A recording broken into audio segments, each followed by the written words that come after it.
और एक और अहम खबर रायपुर से है। सीएम ने केंद्रीय गृह मंत्री अमित शाह को चिट्ठी लिखी है। सीएम बघेल ने गृह मंत्री अमित शाह से चिट्ठी के जरिए मांग की है कि 7 सीआरपीएफ बटालियन की दोबारा छत्तीसगढ़ में तैनाती हो। एक और बस्तरिया बटालियन के गठन का अनुरोध भी चिट्ठी के माध्यम से किया गया है। और वहीं नक्सली इलाकों में नए मोबाइल टावर की मांग भी चिट्ठी के माध्यम से मुख्यमंत्री भूपेश बघेल ने की है। और इससे पहले जो मंजूर हुए 1028 नए टावर लगाने की मांग की गई है। वहीं नक्सली इलाकों में पुल पुलिया निर्माण का सुझाव भी दिया गया है। साथ ही प्री फैब्रिकेटेड तकनीक से पुल पुलिया निर्माण हो, ये एक सुझाव भी इस पत्र में रखा गया है। और अशरफ हमारे साथ इस पर भी बने हुए। अशरफ, ये पत्र लिखा गया है मुख्यमंत्री भूपेश बघेल के जरिए और स्वाभाविक है कि कम से कम विकास पर तो केंद्र हो या राज्य सहमत होंगे कि जो नक्सली बेल्ट है, नक्सली क्षेत्र है, वहां पर विकास हर हाल में होना चाहिए। एक सुझाव भी है प्री फैब्रिकेटेड तकनीक से पुल पुलिया निर्माण हो। इसके जरिए क्या लाभ मिलता है नक्सली बेल्ट में, अगर इसके माध्यम से अगर पुल पुलियों का निर्माण होता है तो?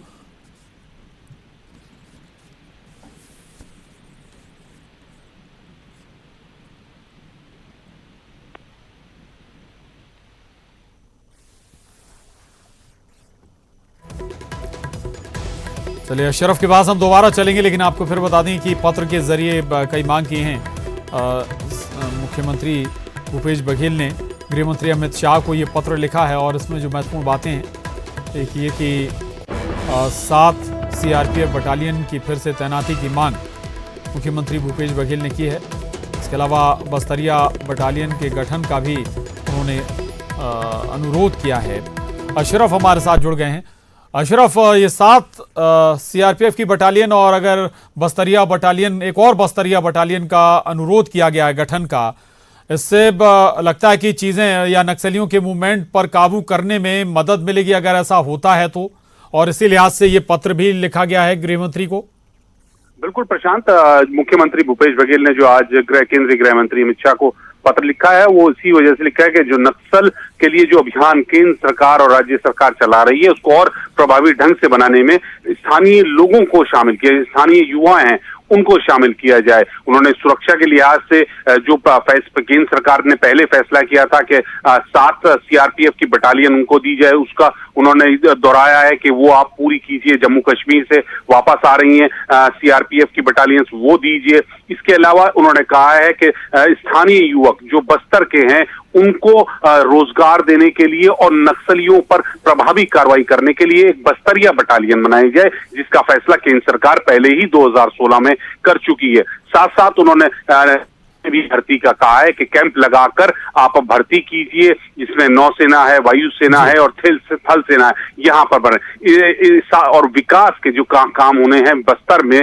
उसके लिए कहा है कि सड़क निर्माण का जो एक पारंपरिक तरीका है उससे बदला जाए और प्री फैब्रिकेटेड पुल वो तकनीक का अपनाया जाए, जिससे पुल जल्दी बनेंगे और इससे जो सुरक्षा कर्मी वहां सड़क बनाने में लगे रहते हैं उनको निशाना जो बना लेते हैं, उनकी जान को खतरा रहता है, वो भी कम होगा और काम भी कम समय में ज्यादा पूरा होगा। इस तरह की मांगे और सुझाव उन्होंने केंद्रीय गृह मंत्री अमित शाह को आज पत्र के जरिए भेजे हैं। प्रशांत,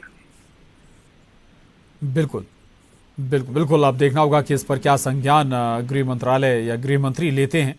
बहुत शुक्रिया आपका अशरफ इस पूरी बातचीत के लिए। आगे बढ़ते हैं, उधर श्योपुर में किसानों का अनोखा प्रदर्शन हुआ है। नहर में उतरकर धरना दिया है किसानों ने। चंबल नहर में पानी छोड़ने की मांग की है और 32 क्षेत्र के किसान इसमें शामिल हुए। मध्य प्रदेश, राजस्थान प्रशासन के खिलाफ नारेबाजी की गई है। प्रधानमंत्री के नाम तहसीलदार को ज्ञापन भी दिया गया है। तो श्योपुर में किसानों ने अनोखा प्रदर्शन किया है। यहां पर नहर में उतरकर किसानों ने प्रदर्शन किया। दीपक हमारे साथ जुड़ गए हैं और जानकारी के साथ श्योपुर से। दीपक, ये प्रदर्शन है और क्या डिमांड कर रहे थे अभी, ये क्या परेशानियां क्या थी इनकी? दूसरी बात ये कि ज्ञापन भी सौंपा गया है पीएम के नाम। जी बिल्कुल प्रशांत, जहां तक किसानों की बात है तो वो इस बार क्या है कि अल्प वर्षा के हालातों में जो किसान है उनकी धान की फसल सूखने के कगार पर है। जो भूमिगत जल से लगातार वो अपने खेतों की सिंचाई कर रहे हैं, लेकिन वह भी लगातार जवाब देता जा रहा है। इस वजह से किसान चिंतित हैं और इसी को लेकर वो मांग कर रहे हैं कि जो राजस्थान का कोटा बैराज है वहां से चंबल नहर में पानी छोड़ा जाए ताकि वह अपनी फसलों की सिंचाई कर सकें। और इसी मांग को लेकर के आज वह अनोखे तरीके से प्रदर्शन करने के लिए सूखी पड़ी नहर में उतर गए और मांग की है उन्होंने कि प्रशासन कैसे भी करके चंबल नहर में पानी छुड़वाए और जो चंबल नदी में पानी छोड़ा जा रहा है उसको नदी से बंद करवा के नहर में परिवर्तित कराया जाए ताकि उनकी फसलों की सिंचाई हो जाए। अगर प्रशासन उनकी मांगे नहीं मानता है तो उन्होंने चेतावनी भी साफ शब्दों में दी है कि वो पूरे जिले भर में आंदोलन करेंगे और आंदोलन उग्र रहेगा। जी प्रशांत।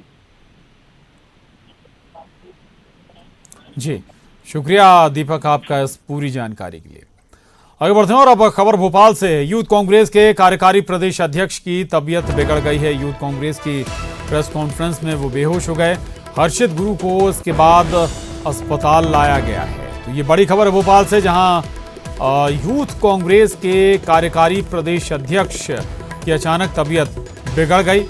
वो अचानक ही प्रेस कॉन्फ्रेंस के दौरान बेहोश हो गए और इसके बाद उन्हें अस्पताल लाया गया है। तो हर्षित गुरु यूथ कांग्रेस के कार्यकारी प्रदेश अध्यक्ष हैं। प्रेस कॉन्फ्रेंस चल रही थी, उसी दौरान हर्षित गुरु अचानक बेहोश हो गए। हालांकि अभी तक साफ नहीं हो पाया कि क्या वजह रही, क्या कारण रहे। यूथ कांग्रेस के जो कार्यकारी प्रदेश अध्यक्ष की बेहोश होने के पीछे